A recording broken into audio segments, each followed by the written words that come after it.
Assalamualaikum warahmatullahi wabarakatuh. Di sini saya Muhammad Taufik Ramadan, NIM D600-190-107 akan mempresentasikan untuk post-test praktikum. Yang pertama untuk modul 1. Modul 1 adalah yang pertama itu tujuan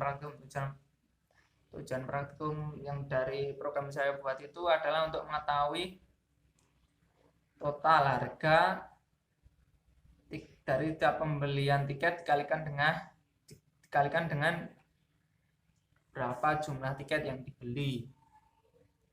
Kemudian pengertian dasar Python. Python adalah bahasa pemrograman yang digunakan untuk keperluan pengembangan perangkat lunak dan bisa juga digunakan sebagai platform dalam sistem operasi.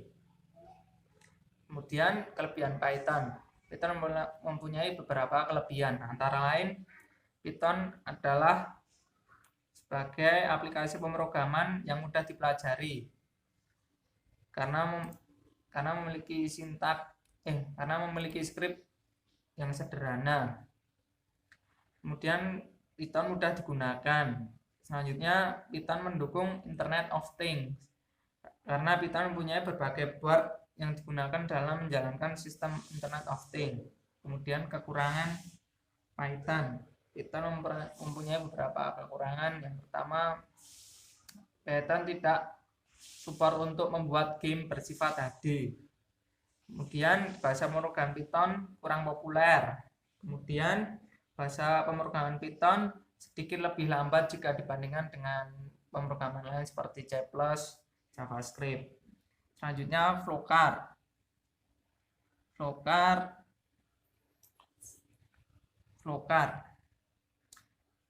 dari program saya adalah seperti berikut. Dimulai dari input data diri, input tiket bus, jika lagi maka input tiket bus lagi, jika sudah akan langsung total menghitung. Kemudian ditemukan jumlah harga. Jika mempunyai kode voucher, input kode, jika benar maka langsung muncul total perhitungan dan selesai, dan muncul jumlah yang harus dibayarkan, kemudian selesai. Kemudian penjelasan skrip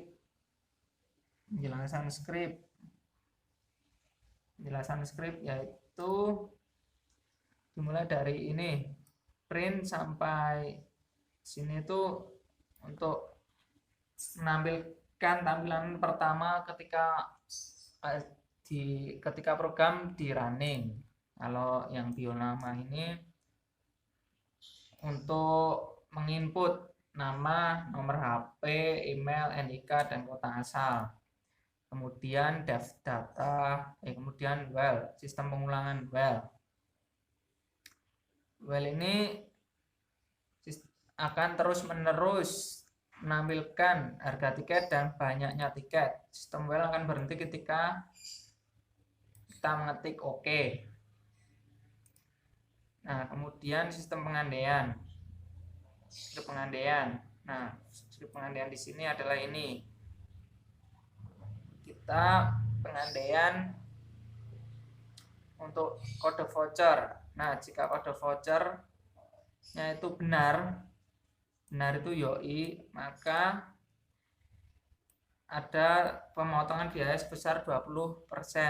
Jika salah, maka tidak ada pemotongan biaya. Kemudian penjelasan tipe data. Tipe data yang saya gunakan di sini dictionary. Dictionary di sini berfungsi untuk menjumlahkan antara banyaknya tiket yang dibeli dengan harga tiket. Nanti muncul total yang harus dibayarkan. Kemudian di sini adalah terdapat data perhitungan ini untuk agar program dapat berjalan. Di sini untuk menampilkan pada bagian bawah. Ya, sekian dari saya dari modul 1 ini. Terima kasih. Yang kemudian yaitu modul 2 tentang Python dengan GUI Reset 2. Yang pertama yaitu tujuan. Tujuan dari dibuatnya program ini adalah mengetahui total gaji dari setiap karyawan dikalikan dengan berapa dia masuk bekerja. Kemudian pengertian dasar. Pengertian dasar dari GUI, GUI atau merupakan singkatan dari Graphical User Interface, yaitu antar muka program yang bergerak sebagai media komunikasi antara pengguna dan perangkat lunak. Kemudian GUI juga menjadi cara penting dan sudah diterima ketika berinteraksi dengan perangkat lunak saat ini. Ya, kemudian yang kedua PySet. PySet merupakan penghubung Python dari GUI, Toolkit, cross-platform Qt. PySet berjalan di seluruh platform yang didukung oleh Qt. Ya, jadi PySet perbedaannya PySet dengan PySet 2 yaitu adalah hanya terdapat pada nama. PySet 2 itu untuk mengetahui jika itu adalah program terbaru. Jadi PySet 1 itu hanya menggunakan Qt 1 sampai 2, kalau PySet 2 itu menggunakan Qt 3 sampai 4. Yang kemudian penjelasan script.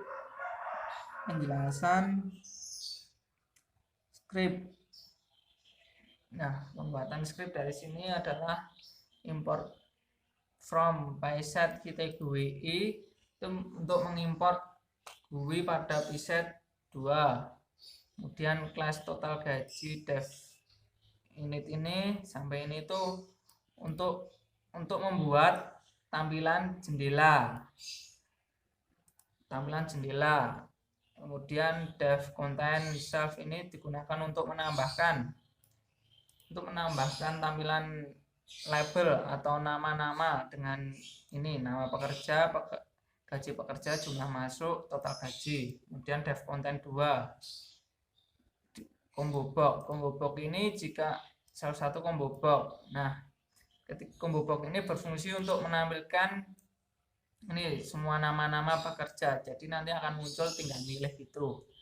Dev content 3 ini digunakan untuk membuat tombol hitung, hapus atau kembali, kemudian dihubungkan pada masing-masing. Dev layout ini berfungsi untuk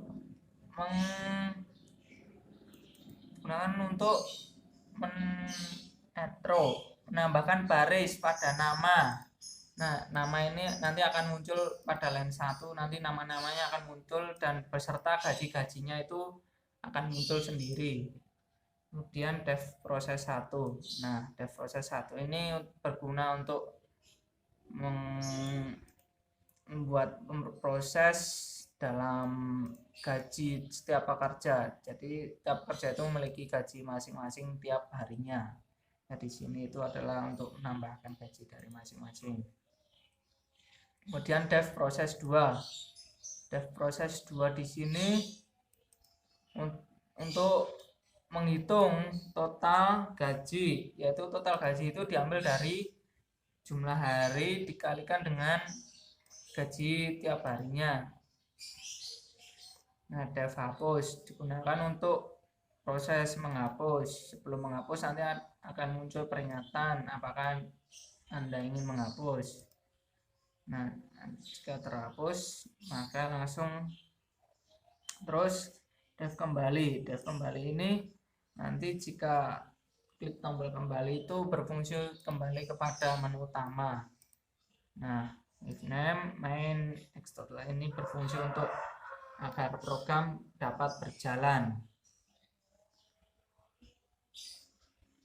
Kemudian sekian cukup untuk modul 2. Terima kasih. Ya, kemudian dilanjutkan dengan modul 3. Pertama, tujuan dari buatnya website ini adalah untuk membuat web dengan beberapa tampilan seperti home, about, kontak, dan tampilan produk. Nah, disertai dengan bagian bawah alamat store dan terdapat copyright dengan nama Muhammad Taufik Ramadan ini. Setelah tujuan, pengertian dasar. Pengertian dasar antara lain yaitu pengertian Django. Django merupakan susunan kerja dalam program Python yang memiliki kualitas tingkat tinggi. Kemudian dan mampu mendukung pengembangan cepat dan desain programatis yang bersih. Django bisa didefinisikan sebagai sebuah framework full stack. Kemudian CSS, pengertian CSS. Pengertian CSS sendiri yaitu adalah bahasa yang berfungsi dalam mengatur tampilan dari sebuah web. Nah, CSS sendiri, CSS juga terdapat style untuk suatu dokumen HTML dan bisa juga untuk mengatur tampilan dari dokumen HTML.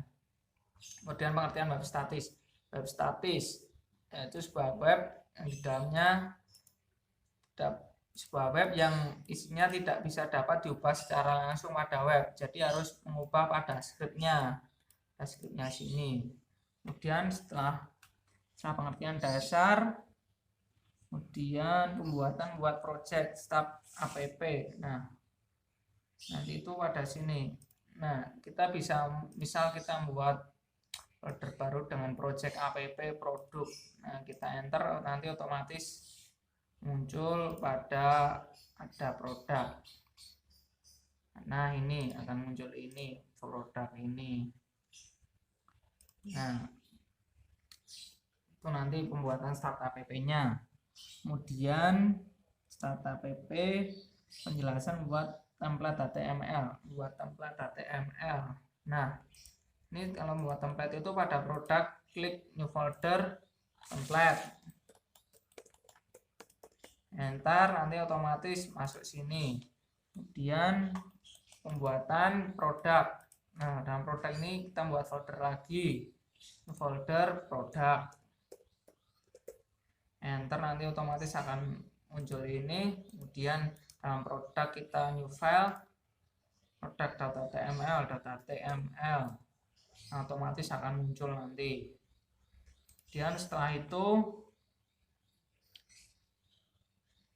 penjelasan script HTML dan CSS. Nah, penjelasan script di sini load static digunakan untuk menghubungkan program dengan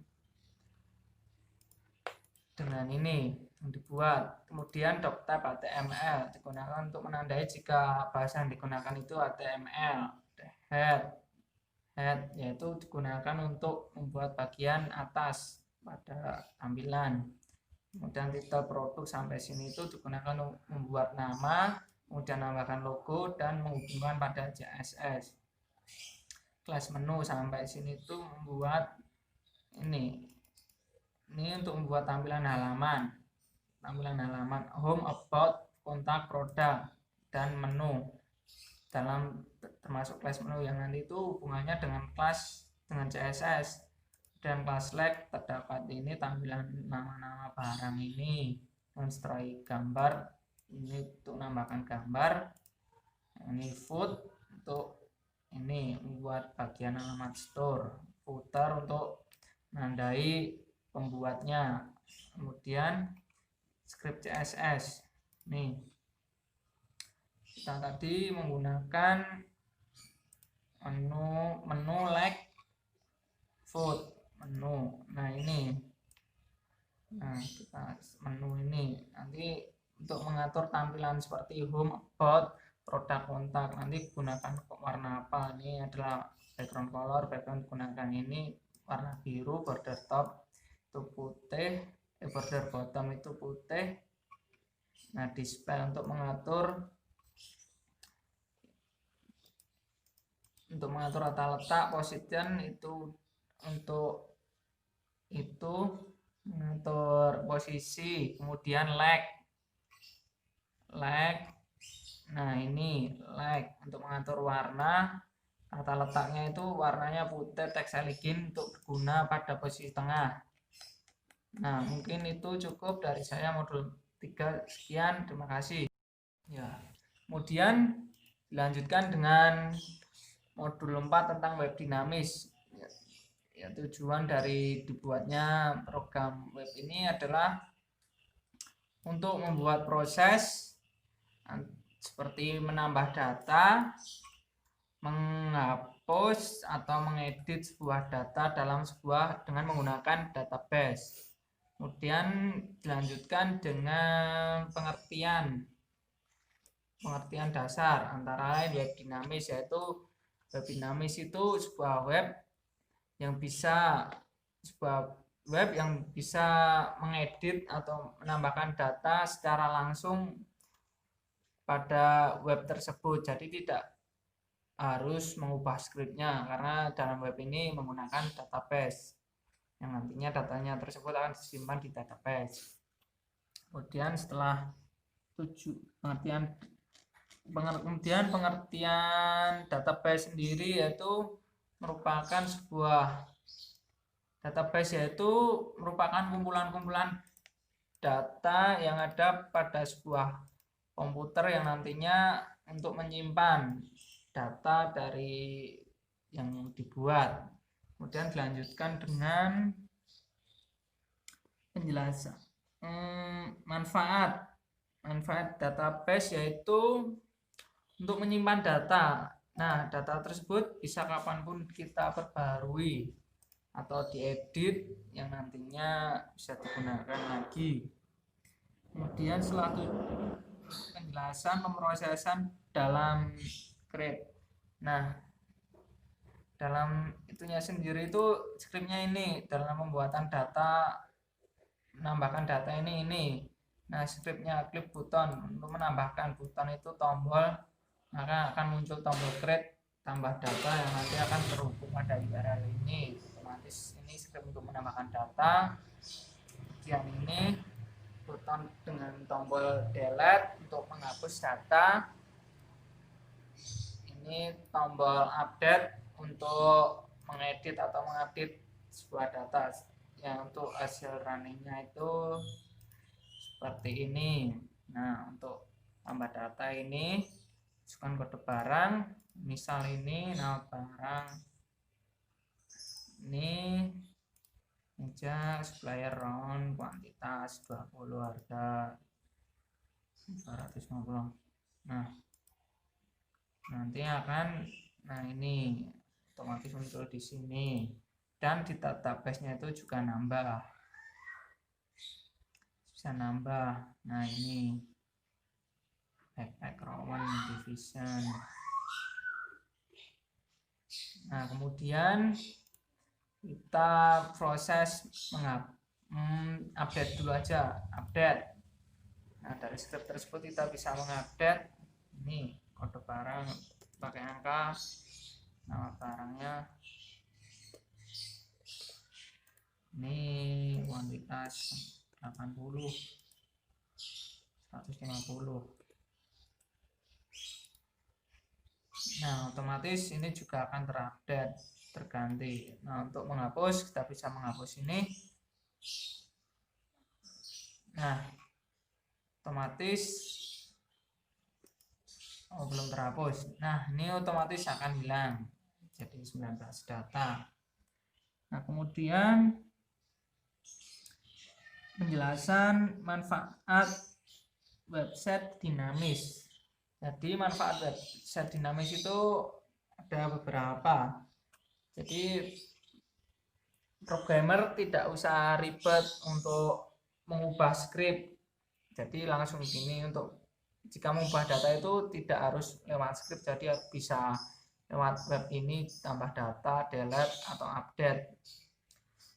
Nah, antara seperti itu. Karena ini menggunakan database yang nantinya datanya itu akan tersimpan pada sini, pada database ini. Nah, pada database ini datanya itu akan masuk pada situ. Kemudian ya, mungkin itu sekian dari saya. Terima kasih. Wassalamualaikum warahmatullahi wabarakatuh.